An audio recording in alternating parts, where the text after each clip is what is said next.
하나님의 말씀 사사기 7장 15절부터 25절 말씀입니다. 기드온이 그 꿈과 해몽하는 말을 듣고 겸비하며 이스라엘 진영으로 돌아와 이르되 일어나라 여호와께서 미디안과 그 모든 진영을 너희 손에 넘겨주셨느니라 하고 300명을 세대로 나누어 각 손에 나팔과 빈 항아리를 들리고 항아리 안에는 횃불을 감추게 하고 그들에게 이르되 너희는 나만 보고 내가 말하는 대로 하되 내가 그 진영 근처에 이르러서 내가 하는 대로 너희도 그리하여 나와 나를 따르는 자가 다 나팔을 불거든 너희도 모든 진영 주위에서 나팔을 불며 이르기를 여호와를 위하라 기드온을 위하라 하라 하니라. 기드온과 그와 함께한 100명이 이경초에 진영 근처에 이른즉 바로 파수꾼들을 교대한 때라. 그들이 나팔을 불며 손에 가졌다 항아리를 부수니라.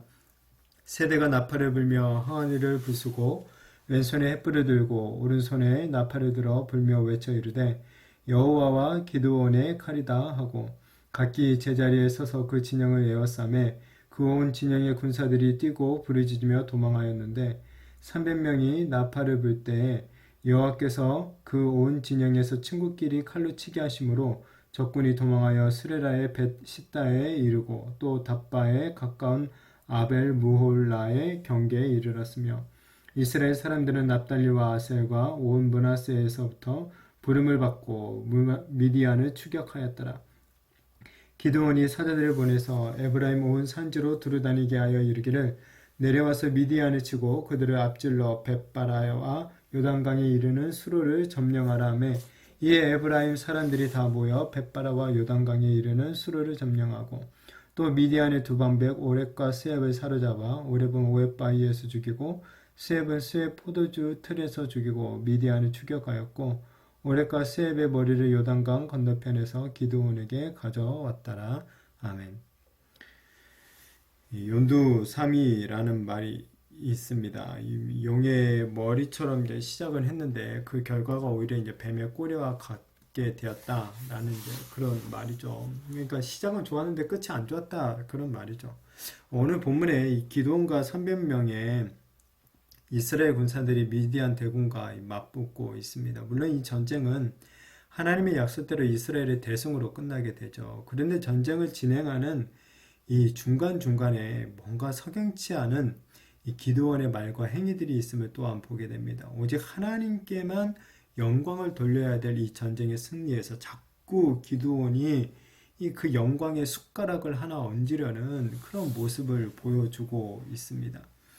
이 미디안 군사들의 꿈과 그 해몽을 들은 기드온이 드디어 용기와 이 담대함을 갖게 되죠. 그리고 하나님의 말씀에도 순종하게 됩니다. 15절에 보니까 기드온이 그 꿈과 해몽하는 말을 듣고 겸비하며 이스라엘 진영으로 돌아와 이르되 일어나라 여호와께서 미디안과 그 모든 진영을 너희 손에 넘겨주셨느니라 라고 말합니다.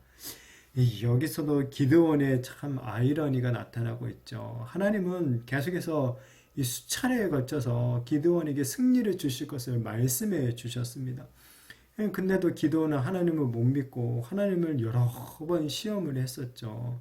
이 약속을 못 믿고 있었던 것이죠. 그런데 지금 정작 이 적군이 하는 말을 듣고는 하나님의 말씀을 그때서야 믿고 경배하고 있는 그런 모습을 보여주고 있습니다. 참 아이러니한 참 그의 모습입니다.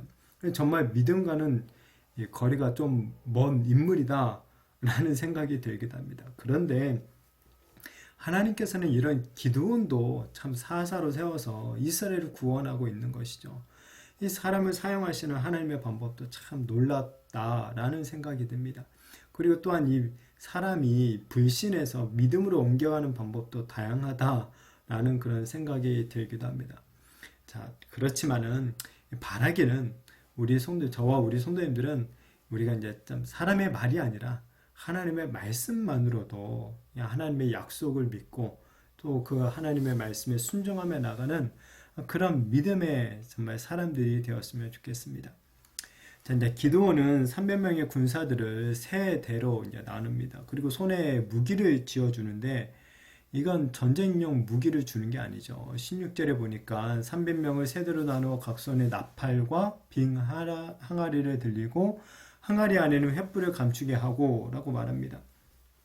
자, 지금 이제 적군과 싸우러 가야 되는데 칼이나 창이나 뭐 화살과 같은 이 살상 무기가 아니라 지금 무엇을 들고 있습니까? 나팔, 빈 항아리, 횃불을 들고 있죠. 이 나팔 무슨 소용이 있겠습니까? 고작 이 아살 군인이 300만밖에 없는데 누구를 위해서 도대체 이 나팔을 불라는 것인지 이해가 되지 않습니다. 또 이 빈 항아리는 더 이해가 되지 않습니다. 지금 사실 양손에 이 칼을 들고 온갖 무기를 들어도 시원치 않을 판에 무겁게 이 항아리를 왜 들고 가는지 이해가 되지 않죠. 또 횃불은 뭐 지금 이제 시간이 어두운 밤이니까 뭐 앞을 보기 위해서다라는 생각도 들기도 하지만 오히려 그것은 이 은밀하게 적들에게 이 가지 못하게 만들고 자신의 위치만 노출시키는 그런 위험에 빠질 가능성이 많은 것이죠. 참 이해가 되지 않습니다. 하나님께서는 저번에 숫자를 300명, 32,000명에서 300명까지 줄이시더니 이번에는 이 무기까지도 아예 들지 못하게 이 만들고 있는 그 모습이 참 신기합니다. 그러니까 정말 이 전쟁에서 이스라엘이 또한 승리한다면 그것은 전적으로 하나님의 능력으로 밖에는 볼 수 없게 되는 것이죠. 그러니까 칼 하나 들지 않은 이스라엘이 한 일 정말 아무것도 없게 되는 것입니다. 자, 여하튼 이제 기드온은 군사들에게 이제 군사 작전을 알려주죠. 근데 그 작전이라고 하는 것도 별거 없습니다. 이 적진 근처에서 이 신호가 나오면 나팔을 불고 항아리를 부수고 이 항아리 안에 숨겨졌던 횃불을 들고 외치라는 것입니다. 여호와를 위하라, 이 기드온을 위하라 라고 외치라고 그냥 명령하고 있습니다. 이것을 보면 전쟁의 승리는 군사력에 달려있지 않다라는 것이죠. 승리를 위해 필요한 것, 이 칼과 창이 아니라 바로 믿음에 근거한 이 순종이다 라는 것을 보여줍니다. 우리의 영적 전쟁도 마찬가지요. 우리가 가져야 될 무기는 오직 믿음뿐이죠. 오직 하나님의 말씀에 순종하는 것밖에 없는 줄로 믿습니다. 우리는 정말 그나마 내 힘이 되어 줄 만한 모든 무기들, 어떤 건강이나 지식이라든지 권력이라든지 인간관계라든지 어떤 경제력 이런 등등이 없어도 정말 하나님의 말씀에 순종하며 나갈 때 우리는 승리를 얻게 되는 것입니다. 이 사실을 믿고 정말 하나님의 말씀에 더 순종하며 나가는 우리가 되었으면 좋겠습니다.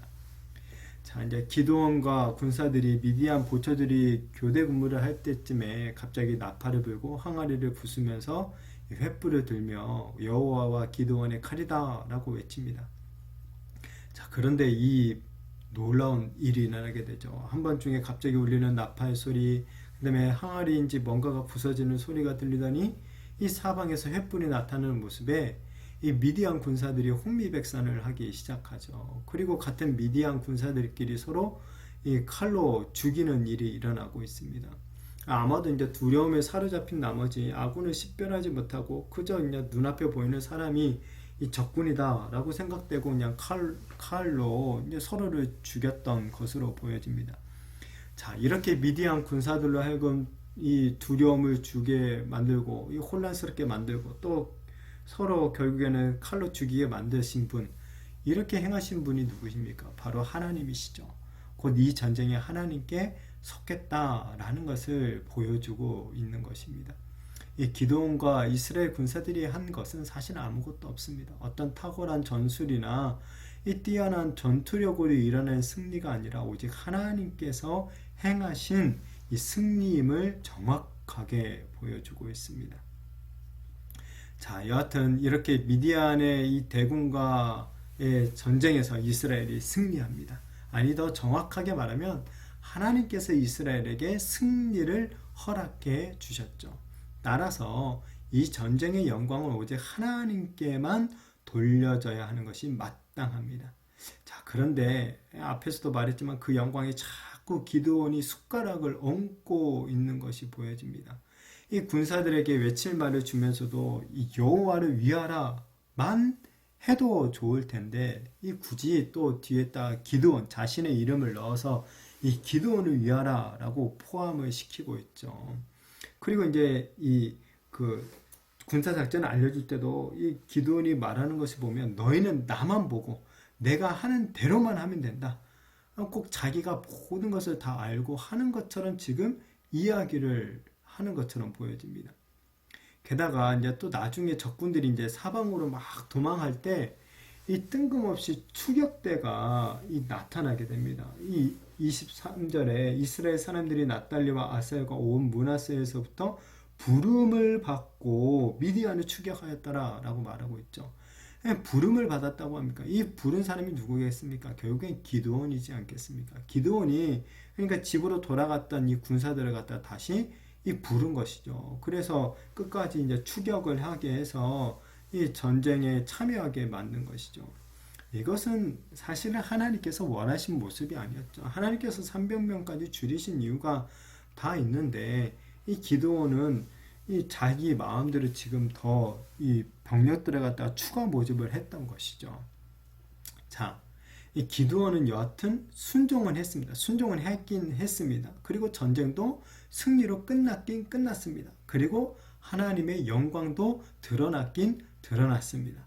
그러나 문제는 하나님의 영광만 온전히 드러나지는 못했다라는 점입니다. 그리고 사실 기드온이 없어도 하나님은 승리할 수 있습니다. 그러니까 꼭 기드온이 아니어도 되었다는 것입니다. 그런데 오늘 기드온은 계속해서 은근슬쩍 자신의 공로를 집어넣고 있는 모습을 보여주고 있죠. 그전까지는 계속 하나님의 말씀에 못 믿겠다고 시험하더니 이제 와서는 갑자기 이길 것 같으니까 이 자신의 공로를 은근슬쩍 집어넣고 마치 자기가 아니면 안 될 것처럼 행동하고 있는 그런 모습을 보여주고 있죠. 자, 그런데 이런 기드온의 모습이 우리들의 또 모습이지는 않습니까? 이 하나님의 일, 이 교회의 일에 참여하면서 이 나의 공로를 알아주기를 바랄 때가 얼마나 많은지 모릅니다. 이 말로는 손으로는 아니다 라고 해도 정말 누가 나를 알아주지 않으면 우리는 어떻게 됩니까? 섭섭하죠. 섭섭해하게 있습니다. 그러면서 그때 또 내가 이렇게 저렇게 하지 않았다면 그 일이 이루어지지 않았을 것이다 라고 은근슬쩍 주장을 하기도 하죠.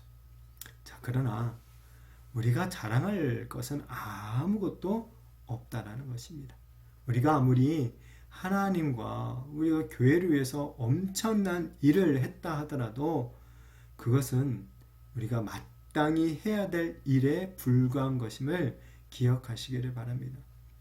우리의 전쟁에 하나님이 도우시는 것이 아닙니다. 하나님의 전쟁에 우리가 하나님의 지시대로 하나님의 명령대로 순종하여서 그냥 그 순종한 것 때문에 하나님의 그 승리를 우리는 함께 누리는 것밖에 없는 것입니다. 그러니 오직 영광은 하나님께만 돌리시는 우리 성도님들이 되시기를 축복합니다. 정말 우리 자신은 철저하게 뒤로 숨겨지고 오직 하나님의 영광만이 드러나서 정말 진정한 승리, 이 승리가 정말 우리의 것이 아니라 하나님의 것임을 온전히 정말 인정하게 되고 우리도 인정하고 세상도 인정하게 되는 그런 은혜들이 있게 되어지기를 예수님의 이름으로 축복합니다.